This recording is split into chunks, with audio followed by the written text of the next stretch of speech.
అందరికీ నమస్కారం. శ్రీ మాత్రే నమః. ఓం నమ శివాయ. ఓం శ్రీ సాయిరామ్. మే 29వ తారీఖు గురువారం రోజున ధనుసు రాశి వారి ఇంట్లో తప్పకుండా జరిగేది ఇదే. వీడియోని చివరి వరకు చూడండి. ధనుసు రాశి వారి ఇంట్లో ఏం జరుగుతుందో పూర్తిగా మీరు తెలుసుకుంటారు. ఇక వీడియోలోకి వెళ్తే గనక ధనుసు రాశి అనేది రాశి చక్రంలో 9వ రాశి.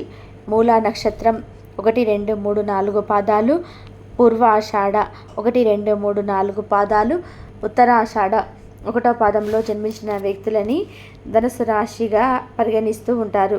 ఈ రాశాధిపతి వచ్చేసి గురువు మరియు బృహస్పతి. ఇక ధనుసు రాశిలో జన్మించినటువంటి వ్యక్తులకి జరిగేటువంటి అంటే శుభ అశుభ ఫలితాలు ఏంటి, వారికి మంచి చెడులు ఏంటి, ఎలా ఉంది అన్నటువంటి అంశాలను తెలుసుకుందాం. ఇక వీడియోలోకి వెళ్తే గనక ధనుసు రాశి అనే వారు చాలా మంచి వ్యక్తులు, దాన గుణం కలిగినటువంటి వ్యక్తులు. వ్యక్తిత్వం అద్భుతంగా ఉంటుంది. వీరికి చాలా మంచి వ్యక్తిత్వం అనేది ఉంటుంది. వీరికి ఉన్నటువంటి వ్యక్తిత్వం ప్రకారం ఖచ్చితంగా కూడా ఏదైనా సరే అనుకున్నది అనుకున్నట్టుగా సాధించే ఇక ధనుసు రాశి వారికి అయితే ఖచ్చితంగా కూడా ఈ సమయంలో మంచి శుభయోగాలు అయితే ఉన్నాయి. ముఖ్యంగా వీరికి ఉద్యోగ ప్రాప్తి అనేది ఎక్కువగా లభిస్తూ ఉంటుంది. అంటే ఎప్పటి నుండో ఉద్యోగం కోసం ఎదురు చూస్తున్నటువంటి వ్యక్తులు, అంతేకాకుండా ఈ రాశిలో జన్మించినటువంటి ఈ వ్యక్తులకైతే ఖచ్చితంగా కూడా ఉద్యోగాలు అధికంగా లభించడంతో పాటు వీరికి వివాహాది శుభకార్యాల్లో కూడా ఆటంకాలు ఉండి వివాహాది శుభకార్యాలు కావట్లేదు అని చెప్పేసి బాధపడుతున్నవారు, లేదా ఇంకా ఏదైనా సమస్యలనైనా సరే ఎదుర్కొంటున్నా సరే వీరికి ఉన్నటువంటి అనేక రకాల సమస్యలు తొలగిపోతాయి. కుటుంబంలో కూడా అనుకూలమైనటువంటి వాతావరణం అయితే ఏర్పడుతుంది. అలాగే ఈ రాశి వారికి ఇకపై కూడా అద్భుతమైనటువంటి గోచారం అయితే ఉంటుందని గుర్తుపెట్టుకోవాలి. ఇక ఈ యొక్క ధనుసు రాశి వారికి మొండి బాకీలు ఉన్న, ఆస్తి తగాదాలు ఉన్నా సరే అవన్నీ కూడా తొలగిపోతాయి. ముఖ్యంగా ఈ రాశి వారికి ఈ సమయంలో ఉన్నటువంటి అద్భుతమైనటువంటి గోచార ఫలితాల ప్రకారం చూసుకుంటే కనుక వీరు జీవితంలోనే అత్యంత గొప్పగా ఎదగబోతూ ఉన్నారని కూడా గుర్తుపెట్టుకోవాలి. ధనుసు రాశి వారికి ఈ సమయంలో కొన్ని ఊహించలేనటువంటి సంఘటనలు అయితే ఎదురవుతూ ఉంటాయి. ఈ రాశి వారికి ఈ సమయంలో ఉన్నటువంటి కొన్ని గోచార ఫలితాలు అనేటివి ఊహించని సంఘటనలను ఖచ్చితంగా తెచ్చిపెడుతూ ఉంటాయి. అంటే వీరు ఊహకు కూడా అందకుండా ఉంటాయి. అటువంటి గోచార ఫలితాలు అయితే ఈ సమయంలో వీరు పొందబోతూ ఉన్నారని గుర్తుపెట్టుకోండి. ఇక ఈ యొక్క ధనుసు రాశి వారికి ఈ సమయంలో ఉన్నటువంటి గోచార ఫలితాల ప్రకారం మీరు ఏవైనా కొత్తగా వ్యాపారాలు మొదలు పెట్టాలి అనుకున్నా, కొత్తగా మీరు ఏదైనా ఒక బిజినెస్తో పాటు ఏదైనా సరే మంచి వ్యాపారం, లేదా మీరు ఆల్రెడీ చేసి ఉన్నటువంటి పనులు కూడా ఏదో ఒక కారణంతో ఆగిపోవడం కానీ, లేదా ఏదైనా ఒక సమస్యతో మీరు చేస్తున్నటువంటి పనులు అకారణంగా ఆగిపోవడం కానీ ఉంటే కనుక అవన్నీ కూడా ఈ సమయంలో ఖచ్చితంగా కూడా తొలగిపోతాయని గుర్తుపెట్టుకోవాలి. అదేవిధంగా ఈ సమయంలో ఈ రాశి వారికి అద్భుతమైనటువంటి పరిస్థితులు ఉన్నాయి. అద్భుతమైనటువంటి రాజయోగం కూడా పట్టబోతూ ఉంది. ఆరోగ్యపరమైనటువంటి ఆహారాన్ని తీసుకోవాలి. పని ఒత్తిడి ఎక్కువగా ఉంటే కాసేపు విరామం కూడా తీసుకోవాలి. ఆర్థిక పరిస్థితి అనుకూలంగా ఉంటుంది. తొందరపాటు నిర్ణయాలు అస్సలు తీసుకోకూడదు. అదేవిధంగా భాగస్వామితో ప్రశాంతమైనటువంటి వాతావరణం గడపడానికి ప్రయత్నం చేయండి. దాంపత్య జీవితంలో ఉన్న సమస్యలు తొలగిపోతాయి. కుటుంబంలో ఉన్నటువంటి సమస్యలు కూడా తొలగిపోతాయి. ఈ సమయంలో మీరు ఎలాంటి పరిస్థితులు వచ్చినా సరే ఎదుర్కొన్నటువంటి స్వభావాన్ని కలిగి ఉండాలి. ఒత్తిడి తగ్గించుకోవడానికి, లేదా మీకు ఇష్టమైన సంగీతం వినండి. ఆఫీసు పనిని ఇంటికి తీసుకురాకూడదు. అంతేకాకుండా ఈరోజు పెట్టుబడి పెట్టడం చాలా మంచిది. అలానే కొన్ని విషయాల్లో అజాగ్రత్త అనేది అస్సలు పనికిరాదు. ప్రేమ జీవితం రొమాంటిక్గా ఉంటుంది. ఉద్యోగంలో కొత్త బాధ్యతలు ఎదుర్కొంటూ ఉంటారు. ఒత్తిడి ఉంటుంది. పని చేసేటప్పుడు ఎప్పటికప్పుడు విరామం తీసుకోవాలి. ఆరోగ్యపరమైనటువంటి ఆహారం తప్పనిసరిగా అవసరం. ఈ యొక్క ధనుసు రాశి వారికి మీరు చాలా ఉత్సాహంగా ఉంటారు. జీవితంలోనే కొన్ని కొత్త బాధ్యతలు కూడా పొందుతారు. అంతేకాకుండా ఫిట్నెస్ కోసం క్రమం తప్పకుండా వ్యాయామం చేయండి. మీ యొక్క తల్లి ఆరోగ్యం పట్ల శ్రద్ధను చూపించండి. జీవితంలో కొన్ని మార్పులు ఉంటాయి. సాయంత్రం సమయంలో సరిగ్గా మీకు సాయంత్రం సమయంలో సమస్యలు అయితే తగ్గుతాయి. ఆర్థిక పరిస్థితి బాగుంటుంది. ఖర్చులు అనేటివి విషయంలో అంటే ఖర్చుల విషయంలో జాగ్రత్తగా ఉండాలి.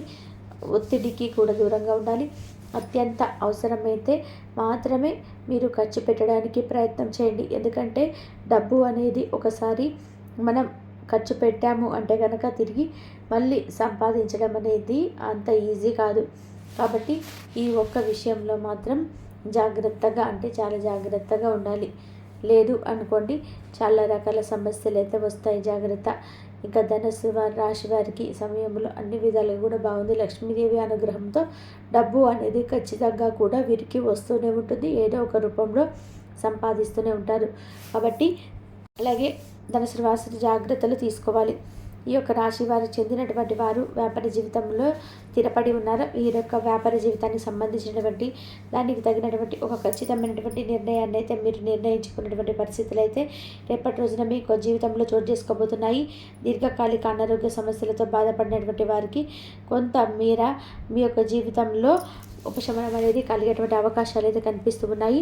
ఇక ఎవరైతే నూతనంగా వ్యాపారాలు ప్రారంభించాలని చెప్పి అనుకుంటున్నారో దానికి సంబంధించినటువంటి ఖచ్చితమైన నిర్ణయాన్ని అయితే మీరు సానుకూలంగా ఉండే నిర్ణయాన్ని అయితే తీసుకునేటువంటి అవకాశాలు అయితే కనబరుస్తున్నాయి. ఇక అదేవిధంగా ఈరోజు అయితే మీరు రిలాక్స్ అవ్వాలి అండి. సన్నిహిత స్నేహితులు మీ యొక్క కుటుంబ సభ్యుల మధ్య సంతోషాన్ని అయితే మేలుకొల్పుతారు. ఈ యొక్క రాశిలో ఉన్నటువంటి స్థిరపడినటువంటి పేరు పొందినటువంటి వ్యాపారవేత్తలు ఈరోజైతే పెట్టుబడి పెట్టే ముందైతే ఆలోచించి చాలా మంచిది.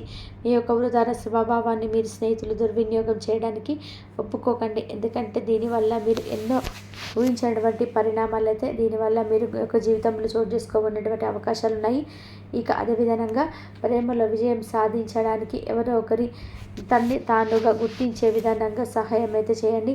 ఏది విధమైనటువంటి వ్యాపార లేదా ఈ లీగల్ సంబంధించినటువంటి పవిత్రమైన పూర్తిగా చదివి దానిలో కూడా గూఢార్థాలు ఉంటే మాత్రం అర్థం చేసుకొని సంతకం అయితే చేయండి. లేదంటే మీరు ఎంతో నష్టపోతుంటారు. ఈ యొక్క రాశికి చెందినటువంటి విద్యార్థులు ఈరోజు చదువు పట్ల శ్రద్ధ చూపించడం కఠినంగా అవుతుంది. మీ యొక్క స్నేహితులతో కలిసి మీ యొక్క విలువైన సమయాన్ని అయితే వృధా చేస్తారు. మీ యొక్క జీవిత భాగస్వామి ఈరోజైతే మీకు కళలోని ఏంజల్ కోణాన్ని అయితే చూపించబోతుంటాయి. ఒక చక్కటి ఆహారాన్ని ఒక పాడేసినట్టుగా కొంత విచారం కొంత సంతోషం అనేది మీకు అవసరం. అప్పుడే మీరు మీ యొక్క అవసరమైనటువంటి సంతోషం గురించి ఆస్వాదించగలరు. మీకు డబ్బు విలువ బాగా తెలుసు కదా. ఈరోజు మీ యొక్క ధనాన్ని దాచిపెడితే అది రేపు మనకి విపత్కర పరిస్థితుల్లోనైతే చాలా ఉపయోగపడుతుంది. అంతే అని ఒక చోట చేసేటువంటి ఒక లక్ష్యం కోసం పనిచేసేటువంటి విధానంగా టీం వర్క్ అనేది చేయగలుగుతారు అనేటువంటి శక్తివంతమైనటువంటి పొజిషన్లో మీరైతే ఉంటారు. మీరు మంచిగా డెవలప్ అవ్వడంతో మీ యొక్క ప్రేమకే మీ యొక్క జీవితం అనేది మార్పులు అనేది తీసుకోబోతున్నాయి. మీ యొక్క జీవితంలో ఆనందకరమైనటువంటి మలుపు అనేది రాబోతుందని అర్థం. ఈ యొక్క యశ్వంతమైన వ్యక్తిత్వం గుండెల్లో కుళ్ళగొడుతుంది. ఈరోజు మీ ఇంట్లో ఏదైనా ఒక కార్యక్రమాన్ని వల్ల లేదా చుట్టూ రావడం వలన కూడా మీ యొక్క సమయం అనేది వృధా అవుతుంది. ఈరోజు వైవాహిక జీవితానికి ఎంతో కొంత అనేది విలువ అనేది మీరు గుర్తించుకోగలుగుతారు. జీవిత భాగస్వామి మీరు ఎంతగా ప్రేమిస్తున్నారో అది తమకు తెలిసే విధానంగా చెప్పండి. ఈ విధానంగా ఈ రోజున మీకు జీవితంలో అనుకూల అంశాలన్నీ ఆధారంగా ఈ రోజున మీకు గడవబోతుందని చెప్పాలి. అదేవిధంగా మీకు ప్రతికూలతలు అనుకూలంగా మార్చుకోవడానికి శివారాధన తప్పనిసరి చేయండి. శివనామస్మరణ అలాగే హనుమాన్ చాలీసా పాటించండి. మీకు పేదలకు దాన ధర్మాలు చేయండి. అపరమైన పుణ్య ఫలితాన్ని అయితే మీరు ఖచ్చితంగా పొందుకోగలుగుతారు. మీ యొక్క ఆర్థిక స్థితి అనుమతిస్తే ఒక దేశీయ గోమాతను దానం చేయండి. ఆవును దానం చేయడం ద్వారా కూడా మీరు అత్యంత ఫలితాలను అయితే మీరు ఖచ్చితంగా పొందుకోగలుగుతారు. కాబట్టి ఈ విధంగా ఈ రేపటి రోజున మంచి అశుభ ఫలితాలు అయితే మీరు మీరైతే మంచి పొజిషన్లోకి అయితే మీరు ఉంటారు. అశుభ ఫలితాలు అయితే పొందుతారు. మీరు ఎటువంటి సమస్య ఉన్నప్పటికైనా సరే మీ సమస్య ఎదురైనప్పటికీ కూడా దానికి తగినటువంటి ఒక పరిష్కారాన్ని అయితే ఆ భగవంతుడు మీకు ఖచ్చితంగా చూపిస్తాడు. కాబట్టి ఈ అంశంలో మీరు తగినటువంటి జాగ్రత్తలు అయితే మీరు ఖచ్చితంగా తీసుకోవాల్సి ఉంటుంది. ఇక ఈ రాశి చెందివారు వ్యాపార జీవితంలో స్థిరపడి ఉన్నారు. వీరి యొక్క వ్యాపార జీవితానికి సంబంధించినటువంటి దానికి తగినటువంటి ఒక ఖచ్చితమైనటువంటి నిర్ణయాన్ని అయితే మీరు నిర్ణయించుకుంటారు. పరిస్థితులు అయితే రేపటి రోజున మీ జీవితంలో చోటు చేసుకోబోతున్నాయి. దీర్ఘకాలిక అనారోగ్య సమస్యలతో బాధపడే వారికి కొంతమేర మీ యొక్క జీవితంలో ఉపశమనం అనేది కలిగే అనే అవకాశాలు ఇచ్చినవని, ఇక ఎవరైతే నూతనంగా వ్యాపారాలు ప్రారంభించాలని చెప్పి అనుకుంటున్నారో వారందరికీ కూడా మంచి శుభవార్తనైతే వింటారు. ఇంతవరకు చూసినందుకు ధన్యవాదాలు.